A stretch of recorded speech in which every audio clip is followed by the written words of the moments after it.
National Herald ಕೇಸ್ನಲ್ಲಿ ಇಡಿ ತನಿಖೆಯಲ್ಲಿ DCM DKShi ಹೆಸರು ತಳುಕು ಹಾಕಿಕೊಂಡಿದೆ. ಯಂಗ್ ಇಂಡಿಯಾ ಫೌಂಡೇಶನ್ ಲಿಮಿಟೆಡ್ಗೆ ಡಿಸಿಎಂ ಡಿಕೆ ಶಿವಕುಮಾರ್ ವೈಯಕ್ತಿಕವಾಗಿ ಹಾಗೂ ಟ್ರಸ್ಟ್ ಮೂಲಕ ದೇಣಿಗೆ ನೀಡಿದ್ದಾರಂತೆ. ವೈಯಕ್ತಿಕವಾಗಿ 25 ಲಕ್ಷ ಅನುದಾನ ನೀಡಿರುವ ಡಿಕೆಶಿ ಟ್ರಸ್ಟ್ ಮೂಲಕ ಸುಮಾರು 2 ಕೋಟಿ ರೂಪಾಯಿ ದೇಣಿಗೆ ಕೊಟ್ಟಿದ್ದಾರಂತೆ. ಇನ್ನು ತೆಲಂಗಾಣ ಸಿಎಂ ರೇವಂತ್ ರೆಡ್ಡಿ ಹೆಸರು ಕೂಡ 80 ಲಕ್ಷ ಕೊಟ್ಟಿದ್ದಾರೆ ಎನ್ನುವುದು ಚಾರ್ಜ್ ಶೀಟ್ನಲ್ಲಿ ಉಲ್ಲೇಖವಾಗಿದೆ. ನ್ಯಾಷನಲ್ ಹೆರಾಲ್ಡ್ ಕೇಸ್ ವಿಚಾರವಾಗಿ ವಿಜಯಪುರದಲ್ಲಿ ಪ್ರತಿಕ್ರಿಯೆ ನೀಡಿದ DCM DK Shivakumar, National Herald ಪತ್ರಿಕೆ ನಮ್ಮ ಪಕ್ಷದ ಪತ್ರಿಕೆಗೆ ಫಂಡ್ ಕೊಟ್ಟಿದ್ದೇವೆ, ಕೊಟ್ರೆ ಏನ್ ತಪ್ಪು ಅಂತ ಹಣಕಾಸು ನೆರವು ನೀಡಿದ್ದನ್ನ ಸಮರ್ಥಿಸಿಕೊಂಡಿದ್ದಾರೆ. ಇನ್ನು ಇದೇ ವಿಚಾರವಾಗಿ ಡಿಕೆ ಸುರೇಶ್ ಕೂಡ ಪ್ರತಿಕ್ರಿಯೆ ನೀಡಿದ್ದು, ಹೌದು ನಮ್ಮ ಟ್ರಸ್ಟ್ನಿಂದ ಟ್ರಸ್ಟ್ಗೆ ಹಣ ಕೊಟ್ಟಿದ್ದೇವೆ ಎಂದಿದ್ದಾರೆ. ಇನ್ನು ಇದೇ ವಿಚಾರವಾಗಿ ಮಾತನಾಡಿದ ಸಿಎಂ ಸಿದ್ದರಾಮಯ್ಯ, ದೇಣಿಗೆ ಕೊಡುವುದು ತಪ್ಪ, ದೇಣಿಗೆ ಕೊಡೋದು ತಪ್ಪೇನಲ್ಲ ಅಂತ ಹೇಳಿದ್ದಾರೆ. ಪರಮೇಶ್ವರ್ ಒಡೆತನದ ಕಾಲೇಜುಗಳ ಮೇಲೆ ಇಡಿ ಅಧಿಕಾರಿಗಳು ದಾಳಿ ಮಾಡಿದ್ರು. ಈ ವಿಚಾರವಾಗಿ ಮಾತನಾಡಿದ ಸಚಿವ ಸತೀಶ್ ಜಾರಕಿಹೊಳಿ, ಇಡಿ ದಾಳಿ ಮಾಡಿರೋದು ನಿಜ, ಆದ್ರೆ ವಸ್ತುನಿಷ್ಠ ಯಾವುದು ಅಂತ ಗೊತ್ತಿಲ್ಲ. ಇಡಿ ಅವರು ಪ್ರೆಸ್ ರಿಲೀಸ್ ಮಾಡಲಿ, ಇನ್ನು ರನ್ಯಾಗೆ ಹಣ ಕೊಟ್ಟಿರುವ ವಿಚಾರವಾಗಿ ಪರಮೇಶ್ವರ್ ಅವರೇ ಮಾತನಾಡಿದ್ದಾರೆ. ಈ ಬಗ್ಗೆ ಕ್ಯಾಬಿನೆಟ್ನಲ್ಲಿ ಏನೂ ಚರ್ಚೆ ಆಗಿಲ್ಲ, ರಾಜಕೀಯ ಪ್ರೇರಿತ ಅಂತ ಹೇಳ್ತಿದ್ದಾರೆ. ತನಿಖೆಗೆ ಸಹಕಾರ ಮಾಡ್ತೇವೆ ಅಂತ ಪರಂ ಹೇಳಿದ್ದಾರೆ, ಏನಾಗುತ್ತೋ ನೋಡೋಣ ಅಂತ ಹೇಳಿದ್ರು. ಇನ್ನು ಇದೇ ವಿಚಾರವಾಗಿ ಗದಗ ಜಿಲ್ಲೆಯಲ್ಲಿ ಮಾತನಾಡಿದ ಕೇಂದ್ರ ಸಚಿವ ಪ್ರಹ್ಲಾದ್ ಜೋಶಿ, ಪ್ರಕರಣದ ಬಗ್ಗೆ ವಿಚಾರಣೆ ಮಾಡಿ ಅಂತ ಇಡಿ ಅಧಿಕಾರಿಗಳಿಗೆ ಪತ್ರ ಬರೆದಿದ್ದೇ ಕಾಂಗ್ರೆಸ್ನವರು ಅಂತ ಆರೋಪಿಸಿದ್ದಾರೆ.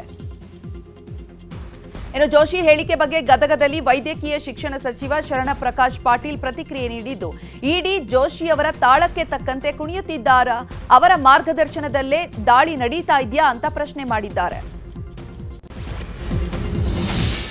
ನಾನು ಸಿಎಂ ಸ್ಥಾನದ ಆಕಾಂಕ್ಷಿ ಅಂತ ಸಚಿವ ಸತೀಶ್ ಜಾರಕಿಹೊಳಿ ಹೇಳಿದ್ದಾರೆ. ಬೆಂಗಳೂರಿನಲ್ಲಿ ಮಾತನಾಡಿದ ಸಚಿವ ಸತೀಶ್ ಜಾರಕಿಹೊಳಿ, ನಾನು ಮಹಾನಾಯಕ ಅಲ್ಲ, ನಾನು ಈಗ ಸಿಎಂ ಕ್ಯಾಂಡಿಡೇಟ್ ಅಲ್ಲ, ನಾನು 2028ರ ಗುರಿಯನ್ನ ಇಟ್ಕೊಂಡಿದ್ದೇನೆ, ಅದಕ್ಕಾಗಿ ನಾನು ಒತ್ತಡವನ್ನೇನು ಮಾಡ್ತಿಲ್ಲ, ನಮ್ಮದೇನಿದ್ರೂ ಕೂಡ 2028ರ ಬಳಿಕ ಅಂತ ಜಾರಕಿಹೊಳಿ ಹೇಳಿದ್ದಾರೆ. ಇಲ್ಲ ನಾವು 28ರಲ್ಲಿ ಅವಾಗ ನೋಡೋಣ. ಈಗ ಇದು ಜಗಳ ಇರೋದು 28 ಒಳಗಡೆ ಇದು, ಹೊರಗಡೆದಲ್ಲ. ನಾವು ಹೊರಗಡೆ ಇದ್ದೀನಿ, ಅವಾಗ ನೋಡೋಣ. ಈಗ ಯಾಕೆ ನಮ್ದು ರಾಮನಗರವನ್ನ ಬೆಂಗಳೂರು ದಕ್ಷಿಣ ಅಂತ ಮರುನಾಮಕರಣ ಮಾಡಿರುವ ವಿಚಾರವಾಗಿ ಮಾತನಾಡಿದ ಕೇಂದ್ರ ಸಚಿವ ಎಚ್.ಡಿ. ಕುಮಾರಸ್ವಾಮಿ, ಸರ್ಕಾರದ ವಿರುದ್ಧ ಕಿಡಿಕಾರಿದ್ದಾರೆ. ರಾಮನಗರ ಜಿಲ್ಲೆಗೆ ನಿಮ್ಮ ಕೊಡುಗೆ ಏನು? ರಸ್ತೆಗೆ ಚಿನ್ನದ ಬೆಲೆ ಕೊಡಿಸಿದ್ದೀರಾ?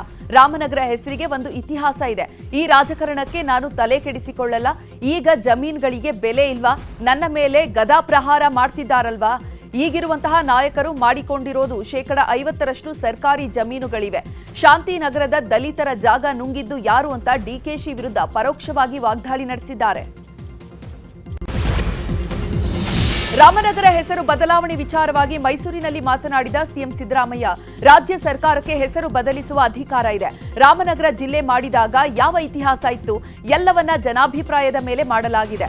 ಜನರು ಬೆಂಗಳೂರು ದಕ್ಷಿಣ ಜಿಲ್ಲೆ ಮಾಡಿ ಅಂತ ಅಂದಿದ್ರು, ಈಗ ಮಾಡಿದ್ದಾರೆ. ಅದಕ್ಕಾಗಿ ನಾವು ಹೆಸರು ಬದಲಿಸಿದ್ದೇವೆ ಅಷ್ಟೇ ಅಂತ ಹೇಳಿದ್ರು.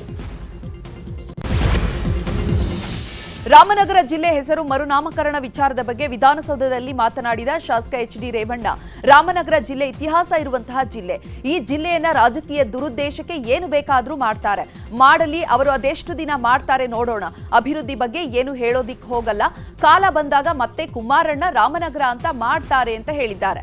ಇನ್ನು ಇದೇ ವಿಚಾರವಾಗಿ ವಾಟಾಳ್ ನಾಗರಾಜ್ ಕೂಡ ಪ್ರತಿಕ್ರಿಯೆ ನೀಡಿದ್ದಾರೆ. ರಾಮನಗರ ಹೆಸರು ಬದಲಾವಣೆ ವಿಚಾರವಾಗಿ ವಿಜಯಪುರ ಜಿಲ್ಲೆ ಕೋಲಾರದಲ್ಲಿ ಡಿಸಿಎಂ ಡಿಕೆ ಶಿವಕುಮಾರ್ ಪ್ರತಿಕ್ರಿಯೆ ನೀಡಿದ್ದಾರೆ. ಅದು ಬೆಂಗಳೂರು ಜಿಲ್ಲೆ ರಾಮನಗರವಾಗಿಯೇ ಇರುತ್ತದೆ. ಇವ್ರ್ಯಾಕೆ ಹಾಸನದಿಂದ ಬಂದ್ರು? ಹಾಸನದಿಂದಲೇ ರಾಜಕಾರಣ ಮಾಡಬೇಕಿತ್ತಲ್ಲ. ಇವರ ಹೆಸರು ಮೊದಲು ಚೇಂಜ್ ಮಾಡಿಕೊಳ್ಳಿ, ಎಚ್.ಡಿ. ಕುಮಾರಸ್ವಾಮಿ ಎನ್ನುವ ಹೆಸರನ್ನ ಬದಲಾಯಿಸಿಕೊಳ್ಳಲಿ ಅಂತ ಡಿಕೆ ಶಿವಕುಮಾರ್ ಹೇಳಿದ್ದಾರೆ. ಇನ್ನು ಇದೇ ವಿಚಾರವಾಗಿ ಡಿಕೆ ಸುರೇಶ್ ಕೂಡ ಮಾತನಾಡಿ, ರಾಮನಗರ, ಕನಕಪುರ, ಮಾಗಡಿ ಬೆಂಗಳೂರು ಜಿಲ್ಲೆ ಭಾಗವಾಗಿವೆ. ಶಿವಕುಮಾರ ಸ್ವಾಮೀಜಿ ಮಾಗಡಿಯಲ್ಲಿ ಹುಟ್ಟಿದವರು, ಬಾಲಗಂಗಾಧರ ಶ್ರೀ ರಾಮನಗರದಲ್ಲಿ ಹುಟ್ಟಿದವರು. ಬೆಂಗಳೂರು ಕಟ್ಟಿದ ಕೆಂಪೇಗೌಡರು ಕೂಡ ಮಾಗಡಿಯವರು. ಕೆಂಗಲ್ ಹನುಮಂತಯ್ಯ ಕೂಡ ಅಲ್ಲಿಯವರೇ. ದೇವೇಗೌಡರು ಆರಿಸಿ ಬಂದಿದ್ದು ಗ್ರಾಮಾಂತರದಿಂದಲೇ. ಕುಮಾರಸ್ವಾಮಿ ಶಾಸಕರಾದ ಸಿಎಂ ಆದಾಗಲೂ ಕೂಡ ಗ್ರಾಮಾಂತರವೇ ಆಗಿತ್ತು. ಈಗ ಬೆಂಗಳೂರು ದಕ್ಷಿಣ ಅಂತ ಮಾಡಲಾಗಿದೆ. ಇದರಿಂದ ಯಾವ ಲೂಟಿಯೂ ಇಲ್ಲ. ಲೂಟಿ ಆಗಿದೆ ಅಂದ್ರೆ ಅವರು ಮಾಡಿರಬೇಕು ಅಷ್ಟೇ ಅಂತ ಹೇಳಿದ್ದಾರೆ.